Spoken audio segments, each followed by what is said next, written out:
This is so tight. That's what she said. Okay, I think it works. Oh yeah, I can't see shit.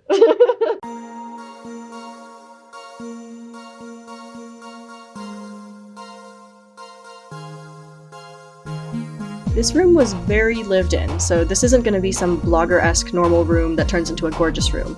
We're starting with trash, and we're ending up with slightly above trash. Recycling, if you will.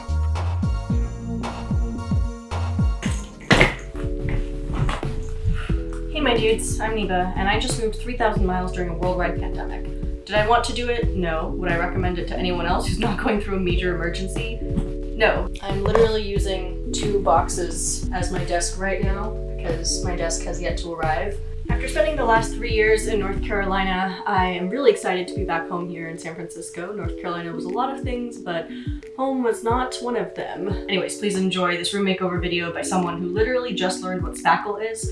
Side note, it is the most beautiful thing to fill holes, whether that's nails, knife stabs, or the holes in your life. Here is my attempt at a room makeover. This video is the result of 40 gigabytes or 64 hours of footage, so it's a bit longer than I expected. But I'd really love it if you guys watched all of it and let me know what you thought. But I've also added time codes into the description box below. Hey, Crispy! Get away from my salad. I had to think really long and hard about how to move. You know, I had 12 days to pack everything and move it 3,000 miles. So I was trying to figure out how to do all of this, and ultimately I was like, all right, well, flying costs $12,000, driving is about $5,000. I don't have time to rent like a shipping container or hire movers and all of that. So I decided to go ahead with driving because it was the cheapest option, and it still managed to wipe out my bank account. RIP. I will note that I tried to be as environmentally conscious as possible. I used the smallest moving van possible, donated and sold items that I wasn't bringing with me, and bought all my furniture secondhand. It's impossible to be 100%, especially with restrictions of time, energy, money, the plague, and major life events, but I did my best. I am really, really lucky because throughout all of this, I wasn't entirely alone. I have the most amazing friends who were able to help me with packing and were able to like give me food, so I didn't have to worry about that while I was packing and moving and job interviewing and job applying and doing all these other things at the same time. I would say your names, but this is an internet video, so let's maybe not do that. You know who you are. Thank you so much. I'm barely sane as it is, but y'all are keeping me sane. Friends are really the family you choose. Another perk of driving is that I got to bring all my plants with me, and here they are in my car, all bundled up and ready to go.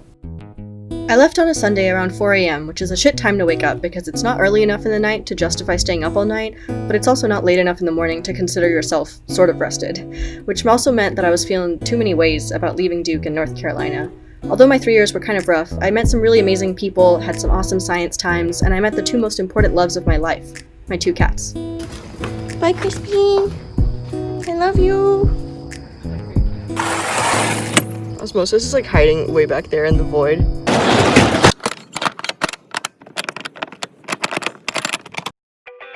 I was also really lucky that a friend offered to drive with me. I don't think I would have done the driving option if I didn't have this, really. There's not much else to say about driving, so enjoy these views.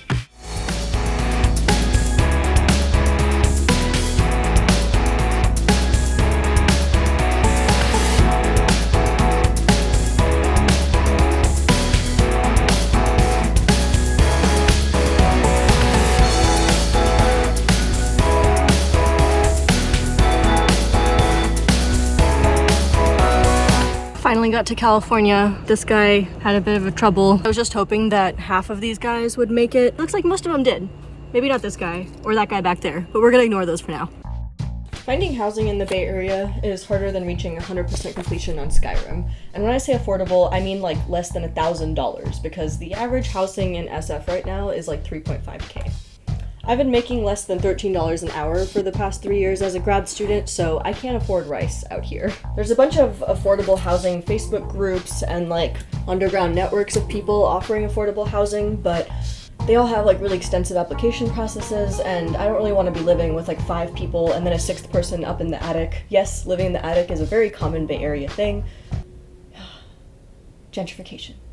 I also chose to move into the Bay during a time where everyone else is moving out of the Bay so that they can afford to live wherever they're living and just work from home for cheaper. But I also have 2 cats, which complicated matters even further. Total, I applied to around 87 places for housing. Yes, 7 places for housing. I finally ended up finding an apartment in San Francisco. I'm right next to Polk Street. I'm a couple blocks away from Lafayette. I like kind of Zillowed a place that was right next to me, and it's about the same square footage, and here you go. I've always wanted to live in the city, and just with like major life events and like the plague and stuff like that going on, I just feel like I want to do my bucket list, you know what I mean? Like, we never know when there's going to be another COVID-20 or whatever. So I toured the apartment, and it was a typical lived-in SF place, which is really just code for saying that it was in desperate need of 69 gallons of cleaning fluid. These windows are dirtier than my mind, there's a creepy-ass elevator that only fits like 2 Smurfs, but it's so much space. It's like 11 by 13 feet, and the price is insanely good, so I figured I'd just clean it up myself. To start, I made a to-do list, went to the hardware store, but like any other renovation project or boomer telling you how much college costs, it was hella underestimated. So the list doubled in size, and I returned to the store not once, not twice, but 3 times in one day. I got this stuff called TSP, which cleans and primes your walls at the same time. I have no clue if it works the way that like all-in-one shampoo and conditioner works, which is to say that it doesn't work at all, but this stuff definitely cleaned the walls and the paint went on pretty well, so I'd say it was a win. I paint stuff for painting things a little later.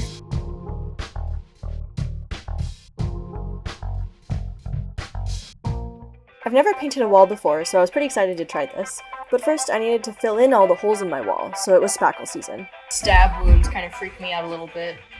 Yeah, it's off. Like, this is straight up just like a knife. You can see it's so clearly a knife. Yeah. Goodbye, ghosts of knife stabby past. After fixing my room's stab wounds, I just went and searched every wall for the smaller holes, like by nails and normal things that were not knives. There was also this massive gap between the door and the wall, the door's ass crack, if you will, which needed real help, and I pretty much just solved this by using up, like, the entire jar of spackle. This is the equivalent of putting a band-aid on depression. And while spackle will never be as good for me as my therapist, it sure as hell was satisfying. Bob the Builder over here. I am Bob the Builder. Looks like the knife hole sealed up pretty well. Then I put tape on the places you don't want paint on, but even with this, I still managed to get paint on like my floor and some parts of my white ceiling. Landlord, please never find this video.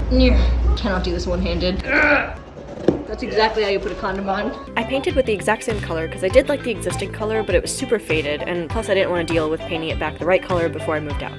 Fuck, I got a piece of it. So I fished out the dirt I somehow managed to drop into the paint just seconds after opening it, and then poured it out, and I was super stoked to start painting. Goodbye forever. At first I put on the paint and I was like, damn, this really is the exact same color. But you can see that the new paint is just so much a stronger color, and this also covered up the like 69,000 holes that were all over the wall. Even though this is pretty much the same thing, I did call this a low-key makeover, so I did deliver. Next time I move, I'm gonna try an actual color or wallpaper or maybe florals and plants, because you can never have too many of those. The day after we finished painting the walls was painting the trim, and the frog tape was a real lifesaver here. This was super difficult, so I'm glad I like practiced this whole thing on a room that I'm just renting for a little bit and not like a permanent house that I'm living in forever. Just like with science, it's nice to have trial experiments where you just mess shit up so you know what to look out for next time. Whomever lived here before me didn't give a shit, which is a vibe, but also the windows were just fucking nasty. This is totally not mold, Mom. I have made a great life decision. Paint, paint, paint, paint. That's not a hole anymore. I don't want to deal with spackle today. I know, it's heresy coming from the spackle queen. The trim all over the room was just so gross, and adding this layer of white helped so much. The windows are just such a good example of this glow up. You can just see the white just whoosh away every single mold, dirt, whatever it is.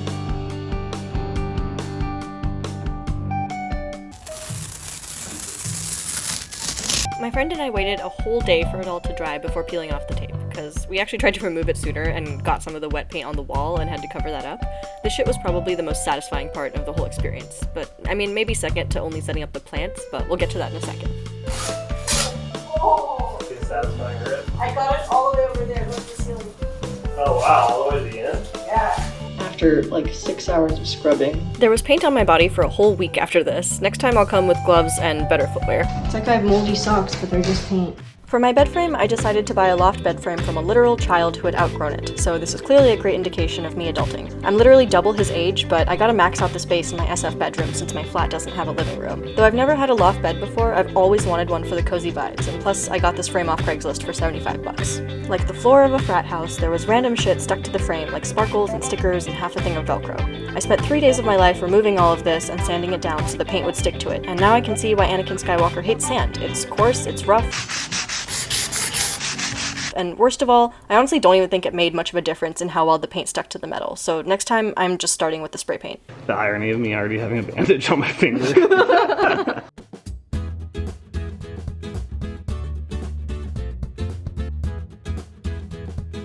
It took about a day to sand down, a day to paint, and a day to dry, so I'm really grateful to my friend for letting me use her barn since it was such a long process. We did it. Nice. Spray paint from the store costs about $13, but since I needed a lot of it, I bought it wholesale for $3 each. I think I ended up spending the same amount on paint as I did on the bed frame.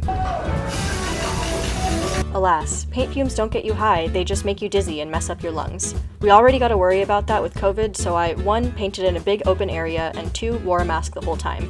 I was already wearing a mask for the plague, and I promise it's so easy, just wear the damn mask. And as for the big ventilated area, I did all of this at my friend's empty, unused barn that's filled with dirt and nothingness, so it's the perfect place for this satisfying paint montage.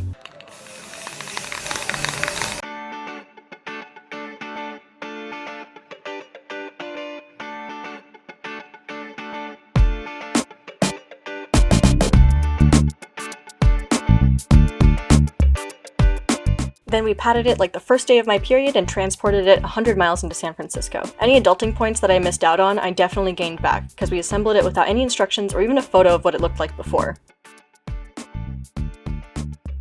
To complete the look, I added some plant grow lights, because you can never have too many plants. This is so tight. That's what she said. Okay, I think it works. Oh yeah, I can't see shit. At first, I was a bit nervous that the bright metallic gold color would just be too much, but I'm really happy with the color choice. It's not all that metallic, and although it's not perfect, I think it looks pretty damn good. I missed it. Another one. It's okay, no one needs to see that line. Litter boxes stink, so here's my world-renowned closet makeover, where it perfectly transforms into a mini bathroom just for the cats. I forgot to get a before shot, but basically we switched the top and bottom closet doors. Sweet. Makeup palette is used to fucking stabilize this. I did this and all the driving and moving items before flying back to Duke to get my cats. I hated being separated from them, but I didn't want to make them come on the road, find out what hotels would let them in, figure out where they'd shit, so I flew back to Duke for about 12 hours just to pick them up and fly back again. 5:50 in the morning, and I need to go take my flight. Just to get to the airport is $70. At least 6 feet between you and others at all times. Hi! Hi! Osmosis! No. Come on, you can do it, baby. Okay. You can do it. Flying was surprisingly easy. I didn't even need to get a travel certification or proof of rabies vaccination. I mean, my cats don't have rabies, but I was kind of surprised at the lack of regulation just because they were carry-on pets. I basically told my vet they'd be flying, she helped me drug them into oblivion, and off we went. They seem kind of like They're not out of it. They're not screaming. Since one person is allowed one carrier, these guys are pretty tiny, so I was able to put both of them into one carrier. Although I did buy a really expensive expandable carrier so I could give them some more room when we weren't like moving around and whatnot. And as a bonus, the seats next to me were always empty, so when we were in the air, these cats occupied like $1,000 worth of airplane seats. My friend's gonna pick us up soon, and I'm glad my cats are finally here, because that means officially all my stuff is now in San Francisco. I had around 300 plants before I moved, so first thing to do was cut some pieces off the plants that did survive the journey and stick them in water. This was my first time using this test tube rack as a propagation station. I love it, but the tubes are narrow, so my bigger plants gotta go into this jar to grow their roots. Just a piece of a plant can grow an entirely new plant, because plants keep their stem cells for their entire life. After that, I built a home of shelves for my plants, a plant shelfie as the community calls it. I love looking at people's shelfies. It's kind of an art form to organize the plants and stagger them in a way that's really aesthetic. I haven't done that to my plants in SF yet, but it's a work in progress. Since SF can be kind of cloudy and we don't get a ton of direct sunlight, I added plant grow lights to give these guys a boost, which created a bit of a grow house vibe, but oh well, at least I'm in SF.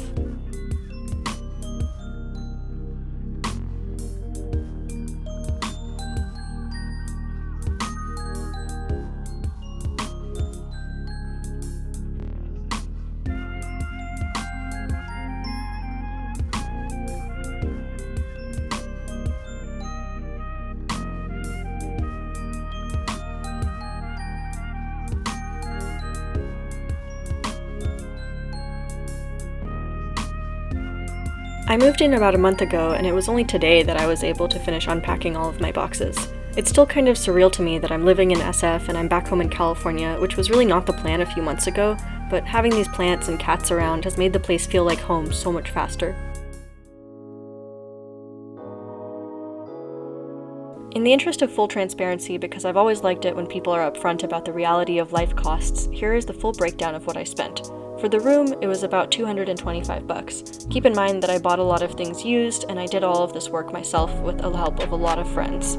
All my costs to move from Duke to San Francisco was around $4,500. A little bit less than what I anticipated, but this doesn't include some side things and just the things that I was able to find the, receipts for. Dun da da da!